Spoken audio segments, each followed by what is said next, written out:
Hello students, कैसे हो बेटा? आई होप अच्छे ही होंगे आप, ठीक है ना।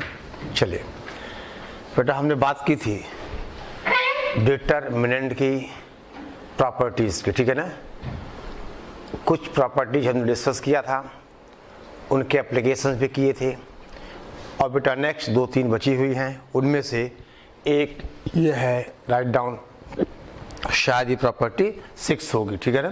तो लिखिए, the value of the determinant does not change if the elements of any row और column are multiplied by a constant or an expression then added or subtracted, ठीक है ना, and then added or subtracted to other row or column, ठीक है। अगर हम किसी determinant के किसी रो या कॉलम को किसी कांस्टेंट से या किसी एक्सप्रेशन से मल्टीप्लाई करें और किसी दूसरे रो और कॉलम में ऐड करें तो उस डिटर्मिनेंट की वैल्यू चेंज नहीं होती, ठीक है बेटा। अब जैसे हम एक एग्जांपल देखें बेटे, हम आपसे कहें, मान लो एक डिटर्मिनेंट है a1 plus mb1 plus nc1 b1 c1 a2 plus mb2 plus nc2 b2 और c2, this is a3 plus mb3 plus nc3, और ये हुआ b3 और c3। इसकी वैल्यू होगी बेटे, that is determinant a1 b1 c1 a2 b2 c2 a3 b3 c3।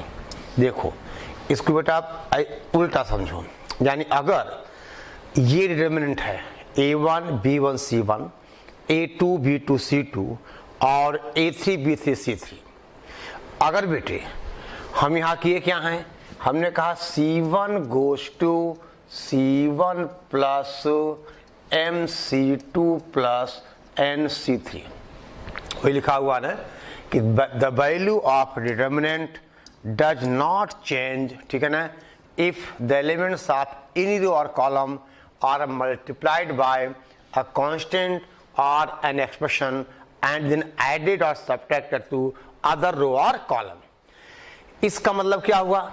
इसका मतलब ये हुआ कि हमने C2 यानी सेकेंड कॉलम को M से मल्टीप्लाई किया, थर्ड कॉलम को N से मल्टीप्लाई किया और पहले कॉलम में हमने ऐड कर दिया। तो देखो चेंजेस कहाँ आएगा बेटा? C1 पे आएगा। बेटे यहां देखो आप, अभी आप इसको देखो, इस डिटर्मिनेंट के सेकेंड कॉलम को M से मल्टीप्लाई करें और थर्ड कॉलम को N से मल्टीप्लाई करें, अब फर्स्ट कॉलम में हम ऐड कर दें तो C1 goes to C1 plus MC2 plus NC3। तो ये चेंजेस कहां बेटा? C1 आ गया, यानी C1 क्या लिखा आपने? C1 को क्या लिखा?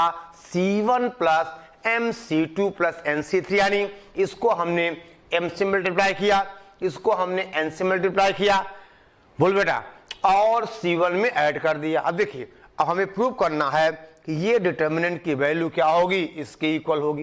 कैसे? देखो अब बेटा ध्यान दो, इसको आप कितनी 6 डिटर्मिनेंट में आप इसको एक्सपेंड कर दोगे। आई बात समझ में? देखिए तो ध्यान देना, इसका प्रूफ बेटे बहुत आसान है। हम आपसे कहें ये डिटर्मिनेंट का फर्स्ट कॉलम 3 एलिमेंट्स का सम है, तो इसके पहले वाली प्रॉपर्टी देखो बेटा, यानी हम इसको लिख सकते हैं। देखो बेटा, पहला डिटरमिनेंट क्या आएगा? A1, ठीक है ना, A2 A3, उसके बाद B1 B2 B3, then C1 C2 C3, और प्लस देख बेटा अब क्या आएगा? अब आएगा MB1 MB2 और MB3, सॉरी, हाँ ओके ठीक है, यानी MB1 MB2 बेटे, उसके बाद B1 B2 B3 और ये C1 C2 C3। ध्यान दो बेटे, ऐसे आगे लिखोगे आप। तो देखिए अब बेटा अगला क्या होगा, अगला क्या हो जाएगा, दैट इज हम आपसे कहें NC1, उसके बाद NC2 NC3 और this is B1 B2 B3 और ये C1 C2 और C3। देख बेटा अब देखिए this is equal to determinant A1 B1 C1 A2 B2 C2 A3 B3 C3 plus बेटा ये दोनों जीरो हो जाएंगे। क्यों? यहां से आप m बाहर निकाल लोगे, 2 कॉलम्स आर आइडेंटिकल, यहां से n बाहर निकालोगे तो first and third columns are identical. समझ गए?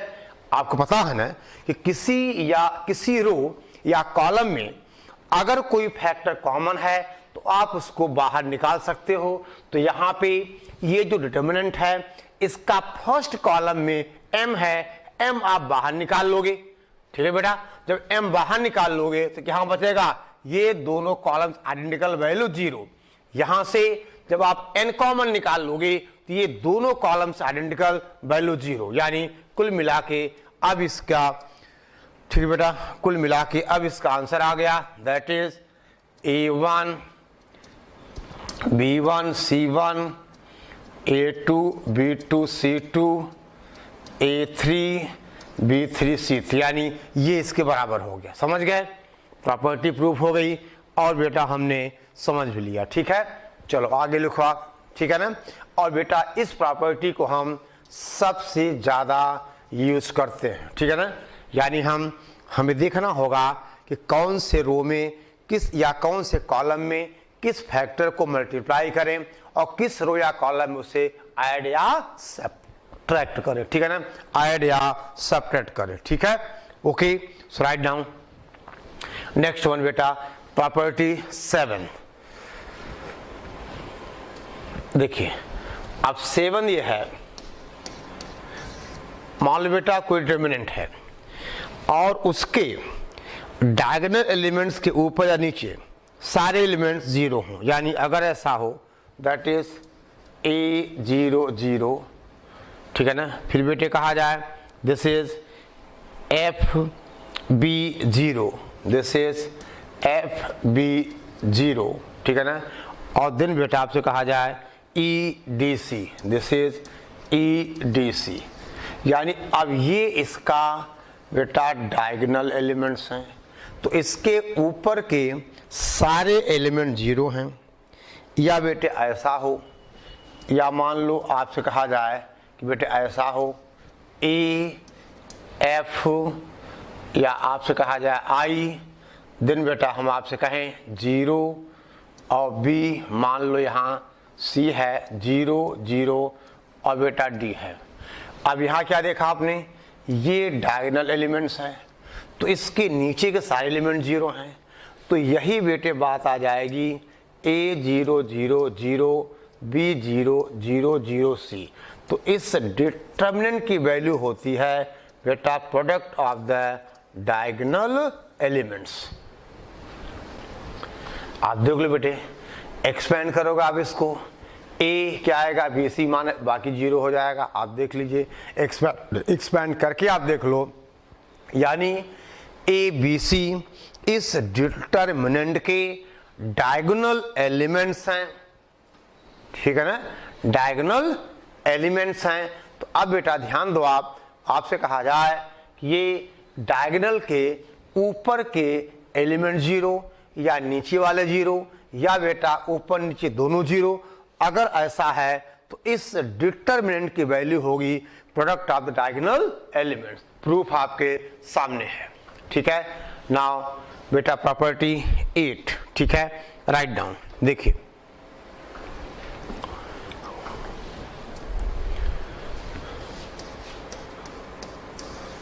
लिखो बेटा, write down, if determinant delta becomes 0, if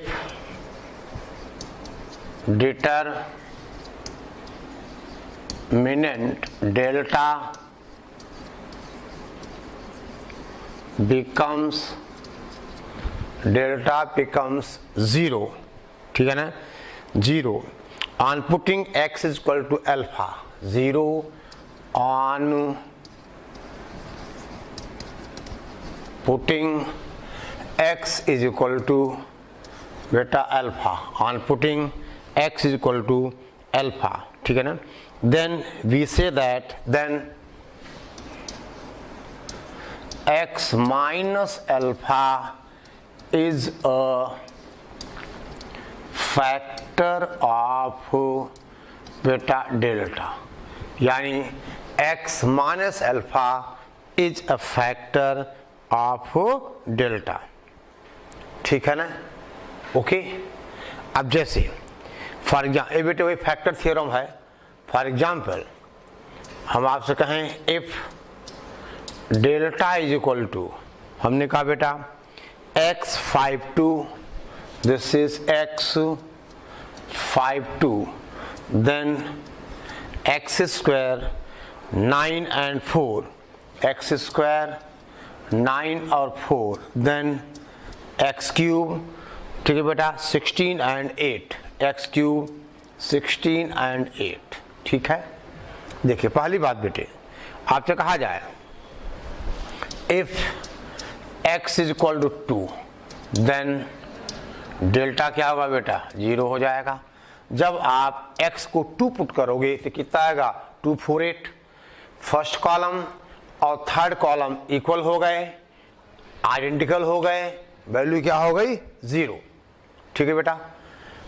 और दूसरी बात बेटे, अगर x is equal to 0, then आप कहोगे डेल्टा 0, ठीक है ना, डेल्टा 0 बेटे। इसका मतलब x minus 2 and x minus 0 are आपसे कहा जाए बेटा फैक्टर ऑफ डेल्टा, समझ गए।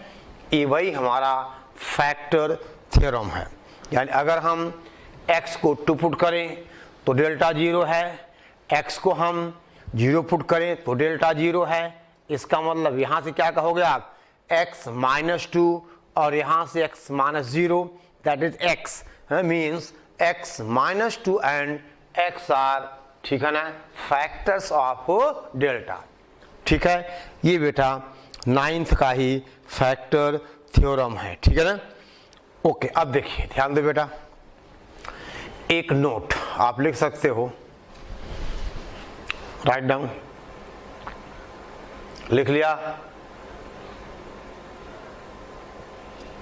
दे बेटा maximum number of operations, maximum number of operations, ठीक है ना, ऑपरेशंस at a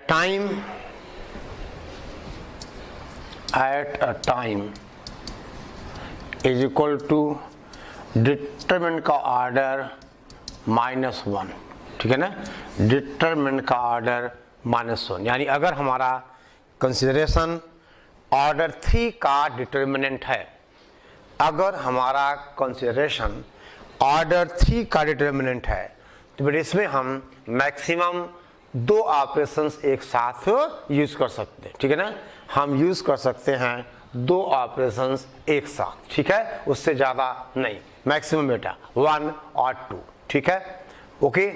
चलो अब बेटे हम कुछ क्वेश्चंस की बात करें, ठीक है ना, अब हम कुछ क्वेश्चंस की बात करें, ठीक है।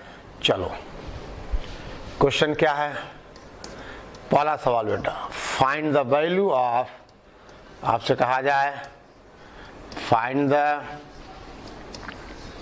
वैल्यू ऑफ द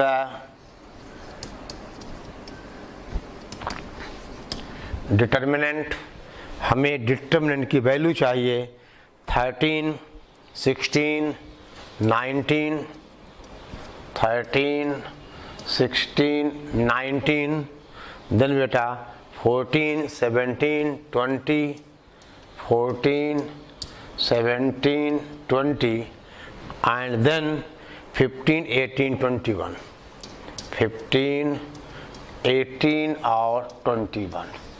देख बेटा, अब एक तरीका होती है कि आप, ठीक है ना, देख बेटा, एक तरीका होती है कि आप इसको सीधे एक्सपेंड कर दो, वैल्यू आ जाएगी। या अगर हम बेटा कुछ प्रॉपर्टीज देखें, देखो आप ये देखिए, ये 13, 14, 15 है, तो इसका डिफरेंस 1 है, इसका डिफरेंस 1 है।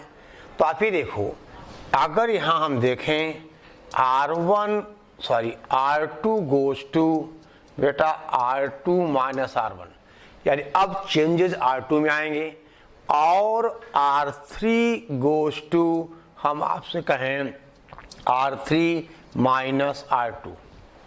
देखो, यानी अब बेटे हमें R2 को, देखिए यहां हमने 2 बार ऑपरेशन ले लिया, अब तीसरा आप नहीं ला सकते एट अ टाइम, यानी इन दोनों को अप्लाई करने के बाद जो डिटरमिनेंट आएगी उसमें आप अगेन अप्लाई कर सकते हो। यानी अब यहां हमने 2 ऑपरेशन एक साथ ले लिया, अब तीसरा यहां नहीं आएगा, क्योंकि अभी आप नोट लिखा था कि maximum number of operation taken at a time is equal to order -1। यहां ऑर्डर कितना है? 3 है, 3 - 1 2 हमने ले लिया, ठीक है। अब देख बेटा, यहां चेंजेस किस में आ रहे हैं? चेंजेस आएंगे R2 और R3 में। R2 क्या? R2 -1, R3 क्या होगा? R3 -1। तो R1 सेम है, तो 13, उसके बाद 16, देन 19। अब बेटा R2 को आपने कहा R2 माइनस R1, तो 14 माइनस 13 1 हो गया, यहां 1 हो गया, यहां बेटा 1 हो गया। Then R3 goes to R3 minus R2, यानी 1 1 1, और बेटा 2 रोज आर आइडेंटिकल, वैल्यू इज 0। यानी ये एप्लीकेशन है इन प्रॉपर्टीज का, ठीक है, कि कैसे बेटे हम आई बात समझ में, ठीक है, हम अपनी बेटे कैलकुलेशंस कम करें, ठीक है। ओके, चलो अब बेटे ध्यान दो, आप राइट डाउन, आपसे कहा जाए लिखिए अगला क्वेश्चन, समझ गए? यहां बेटा देखो, आप चाहो तो R3 को R3 माइनस R1 भी कर दो, तो यहाँ 2 2 2 आ जाएगा, 2 बाहर लोगे फिर 1 1 आ जाएगा, ठीक है ना। यानी यहाँ पे कैसे भी करोगे तो 2 रोज और 2 कॉलम्स आर क्या? आइडेंटिकल। आप बेटा ऐसा भी कर सकते हो, देखो 60 माइनस 13 कितना होगा? 3 होगा, 90 माइनस 6 कितना होगा? बोलो 3 होगा, वहां से भी आ जाएगा, ठीक है ना। यानी ये है एप्लीकेशन डिटरमिनेंट की प्रॉपर्टीज का। अब बेटे हम बात करें क्वेश्चन नंबर 2। देखो क्वेश्चन 2 है, लिखिए आप, use the property determinant and without expanding, use the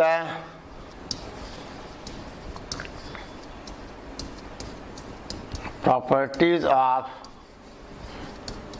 determinant and without expanding. आपको कहीं एक्सपेंड नहीं करना, without expanding, prove that, without expanding prove that determinant b plus C, दे बेटा नोट करिए आप, मेरे साथ लिखो आप, b प्लस सी, पहला रो लिख रहे हैं हम, q plus r y plus z, q plus r y plus z. Second row है c plus a, c plus a, r plus p, और ये बेटा z प्लस x, ठीक है ना, z प्लस x। तीसरा है a plus b, a plus b, ये बेटा p प्लस q, और ये x प्लस y। इसको हमें प्रूव करना है 2 times ABC P Q R और X Y Z without expanding at any stage, हमें ये बेटा प्रूव करना, ठीक है ना। B plus c q plus r, ठीक है ना, ओके। अब देखिए बेटा ध्यान दो, देखो बेटा समझो बात को। अगर हम देखिए, पहली बात हमें कहीं इसको एक्सपैंड नहीं करना है, डिटर्मिनेंट्स की प्रॉपर्टीज यूज करनी है।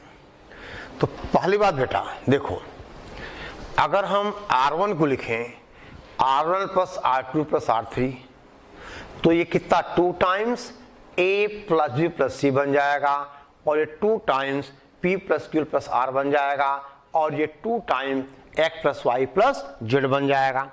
बोल बेटा, समझ गए बात को?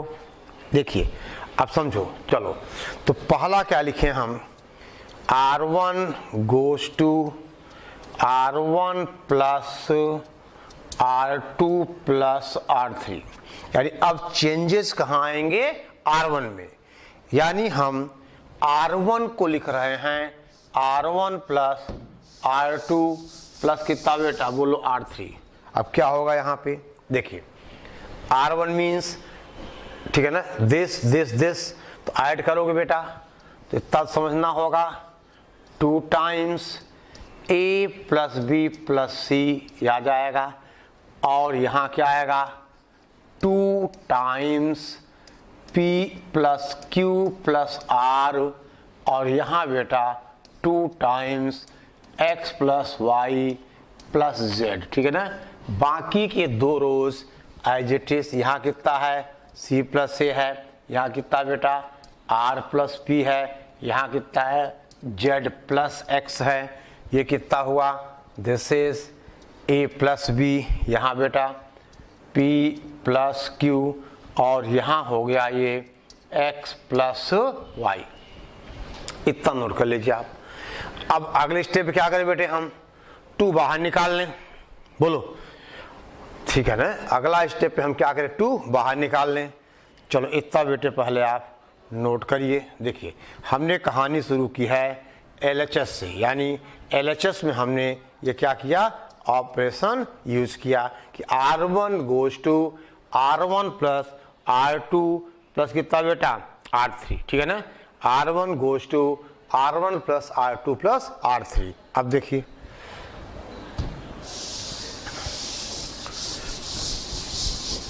अब क्या करें बेटे हम, अब करना ये है कि पहले रो से 2 बेटा हम बाहर निकाल लें।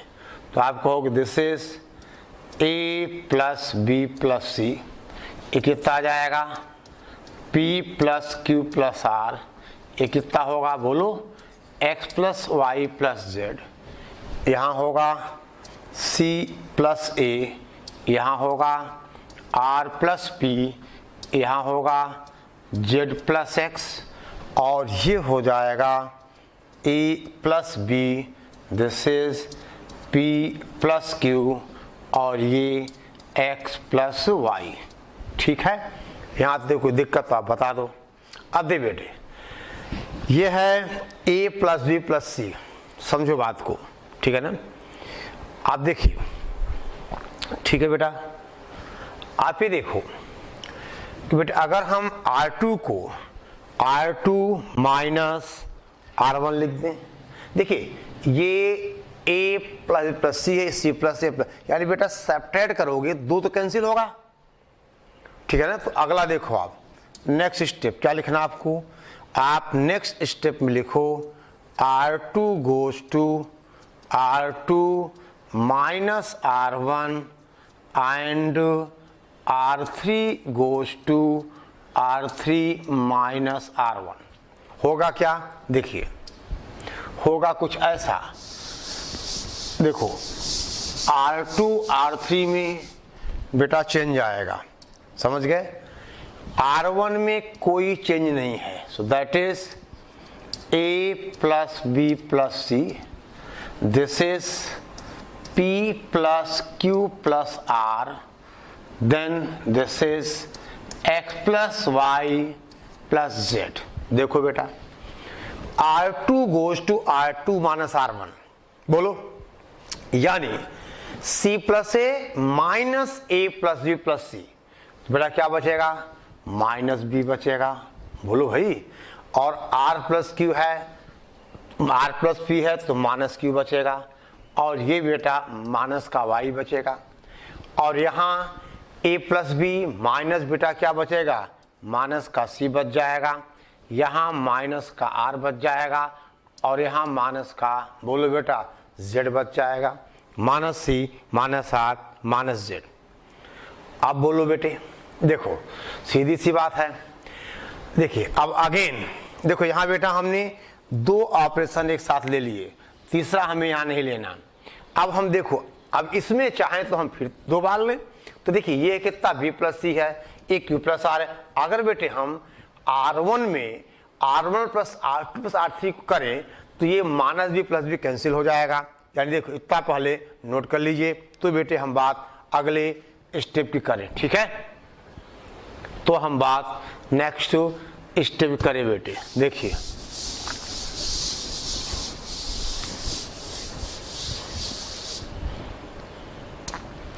अब देखो this is equal to 2 times, देखो ऑपरेशन क्या लिया हमने, लिखो बेटा r1 goes to r1 plus r2 plus r3, यानी अब चेंज r1 पे आएगा। देखो बेटा क्या बचेगा, ये a बच जाएगा, यहाँ p बच जाएगा, यहाँ x बच जाएगा, समझ गए ना।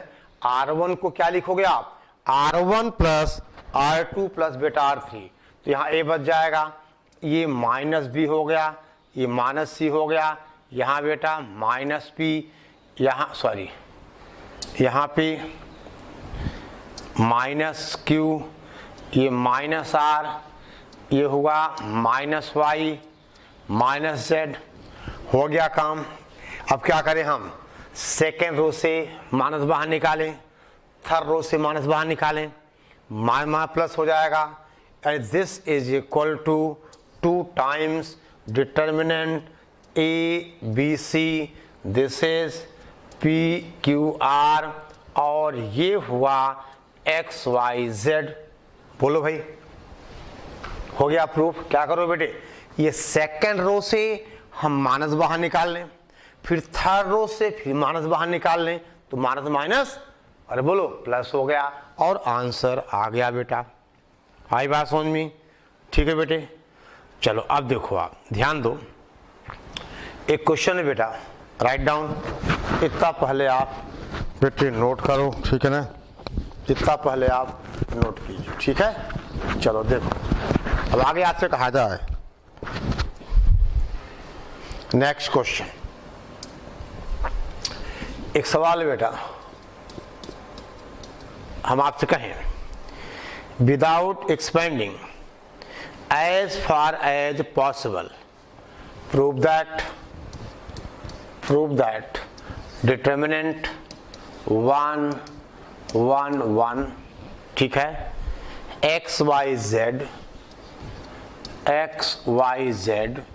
then x cube y cube z cube, then बेटा x cube y cube and z cube is equal to x minus y, ये आपको प्रूव करना है x minus y, y minus z, z minus x into x plus y plus z, x plus y plus z, ठीक है बेटा। अब देखिए इसके बेटे दो मेथड हैं, हम बात करें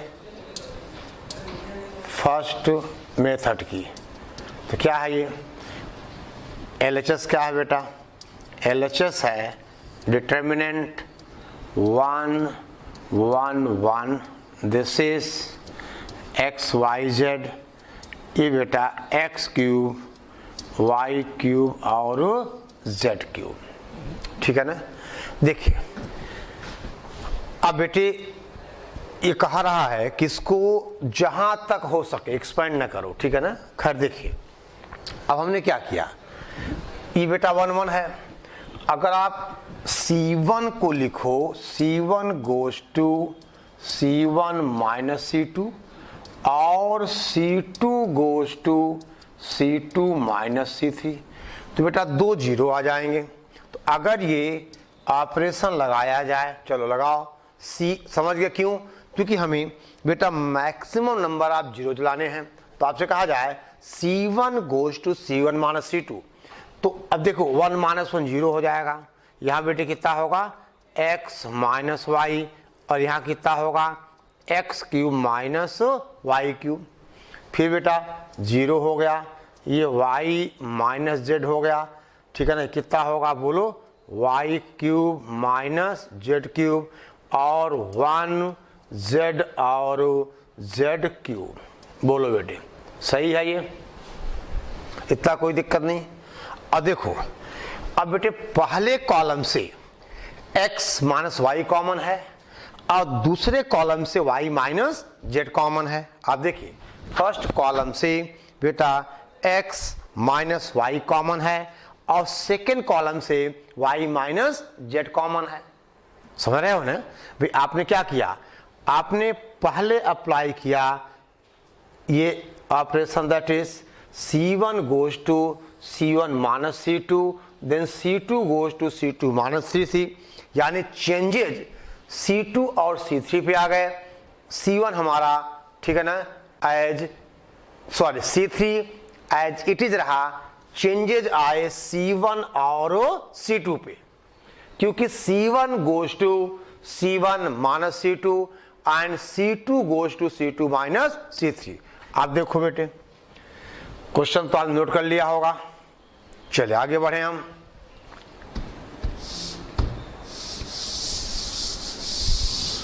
देखो दिस इज इक्वल टू, अब देखिए आप यहां पे फर्स्ट कॉलम से x माइनस वाई बाहर निकालो, x माइनस वाई, और सेकेंड कॉलम से y माइनस जेड बाहर निकालो, और डिटर्मिनेंट देखो बेटा ये 0 0 1 बना, यहाँ क्या बन गया 1 बन गया, यहाँ 1 बन गया, यहाँ z बना, और ये बेटा समझो बात x cube minus y cube क्या फैक्टर होता है, पहले ब्रैकेट में x माइनस वाई और दूसरे में आपने कहा x square plus x y plus y square. यहाँ कितना आ जाएगा y square plus z square plus Y z, और ये बेटा जेड क्यूब।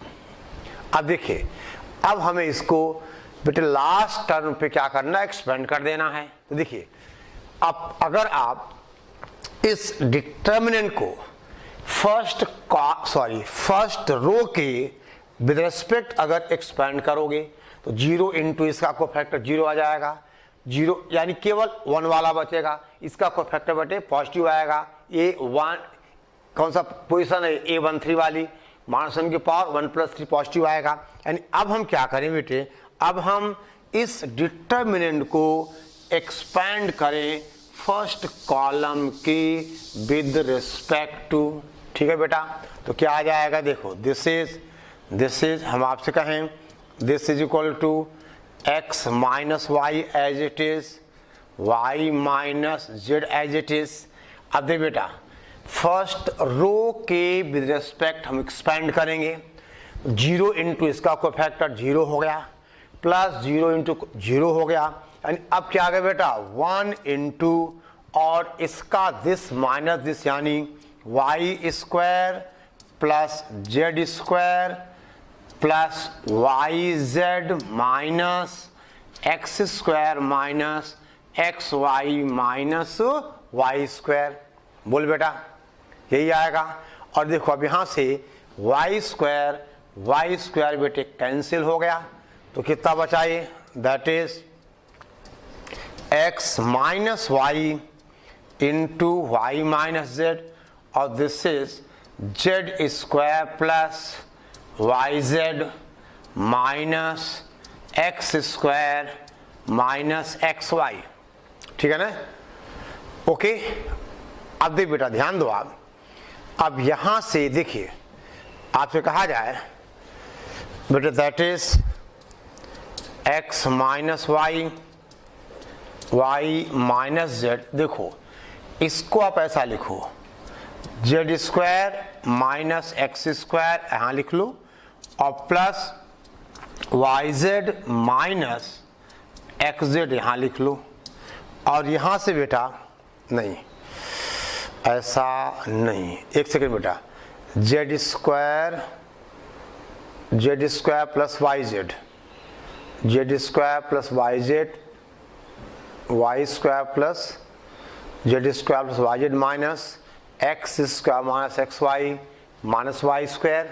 बेटा वाई स्क्वायर वाई कैंसिल हो गया था, ऐसा आ गया, ठीक है ना, कोई बात नहीं। अब देखो, अब ये हो जाएगा, this is x minus y, sorry x minus Y into Y minus z. देख बेटा यहाँ से आएगा z plus x into z minus x. अब प्लस यहाँ से अगर बेटे हम क्या जेड कॉमन निकाल लें, कितना जाएगा, ये जेड माइनस एक्स आ जाएगा। और फिर अब जेड माइनस एक्स फिर कॉमन आ जाएगा। देखो समझो बात को, देखिए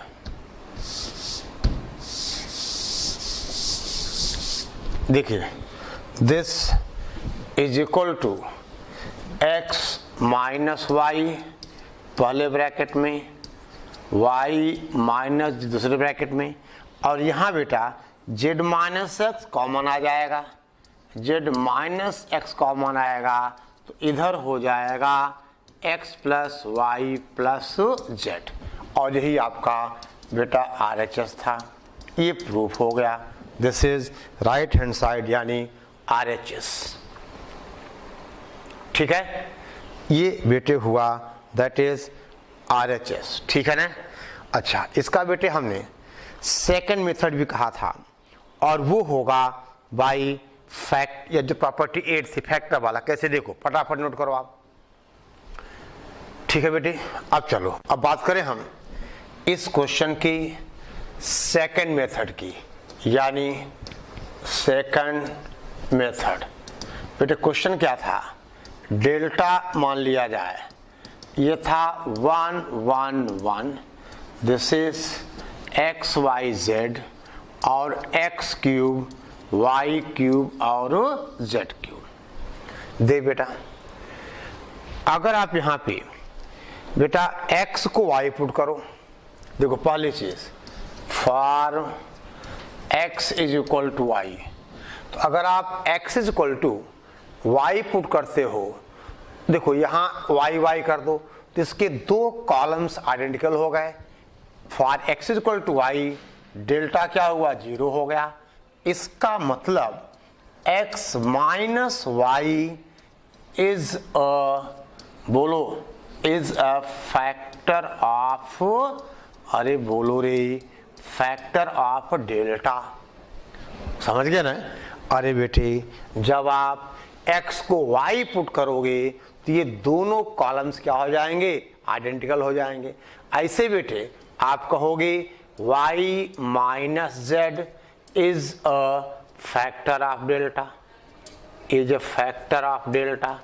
और सिमिलरली आप कहोगे कि z minus x is also a बेटे फैक्टर ऑफ डेल्टा, क्योंकि y is equal to z पकड़ने पर 0 होगा और z is equal to x पुट करने पर भी क्या होगा, ये 0 होगा।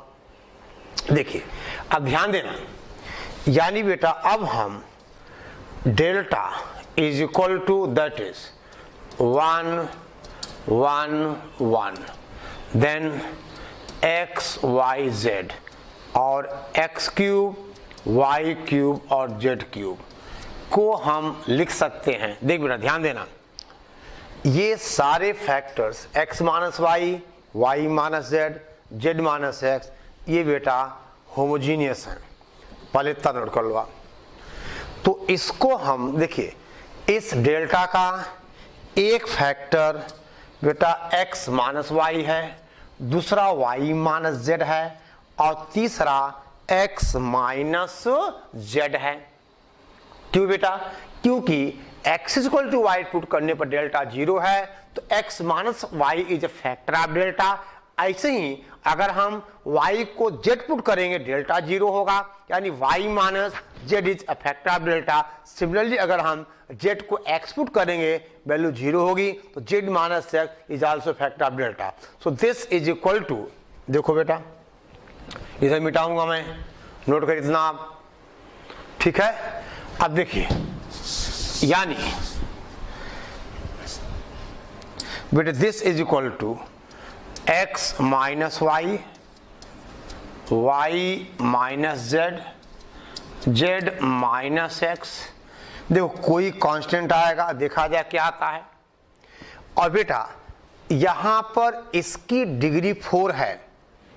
डेल्टा को अगर हम एक्सपेंड करेंगे तो z cube into Y minus y cube z, तो z का क्यूब y का 1 डिग्री कितनी इसकी 4 है, और यहां डिग्री भी 3 आ रही है, यानी एक होमोजीनियस फैक्टर आपको और ऐड करना पड़ेगा, x plus y plus z, बेटा एक होमोजीनियस फैक्टर, ठीक है ना।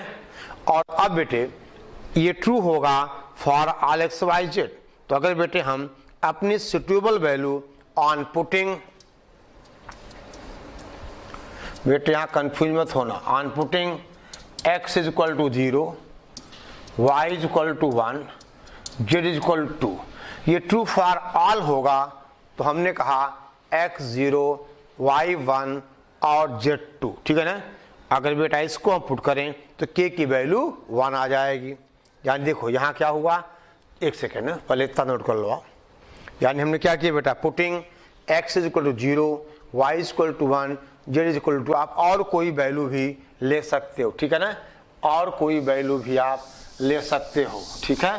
अब यहाँ पे अगर आप देखो x को 0, y को 1 और z को 2 पुट करोगे तो बेटा क्या होगा, दिस विल इम्प्लाइज 1 1 1, यहाँ x0, y1, z2 0 1 और कितना बेटा 8, y1 है ना, हाँ 8, समझ गए, 1 1 1 0 1 2 0 1 8 इज इक्वल टू बेटा k into x minus y 0 minus 1 into y 1 minus 2 into 2 minus 0 0 plus 1 plus 2, और यहाँ से आप बेटे एक्सपेंड कर दोगे तो k इज इक्वल टू 1 आ जाएगा, और k 1 आ जाएगा, यहाँ पुट कर दो, हमारा आंसर मिल गया। ये है फैक्टर थ्योरम का बेटा एप्लीकेशन, ठीक है ना, ओके। ये है फैक्टर थ्योरम का एप्लीकेशन, ठीक है। यानी जो प्रॉपर्टी नंबर 8 हमने बताई थी, ये बेटा उसी का क्या है, एप्लीकेशन है, ठीक है। तो इतना आप नोट करिए। अरे बेटा अब बाकी हम 1-2 लेक्चर केवल प्रैक्टिस करेंगे अब, ठीक है ना। आप नोट्स को बार बार रिवाइज करते चलो, सारी चीजें आपके पास एक जगह पे इकट्ठा होती जा रही है, ठीक है ना। सारी चीजें आपकी एक जगह पे इकट्ठी होती जा रही हैं, ठीक है ना, ओके। तो बेटे आप इतना नोट करिए, बाकी की बात हम बाद में करेंगे, ठीक है। चल जल्दी करो बेटा। अब देखो बार बार वही कर रहा हूं कि आपको रोज का काम रोज करना है, ठीक है ना, ओके। चलो।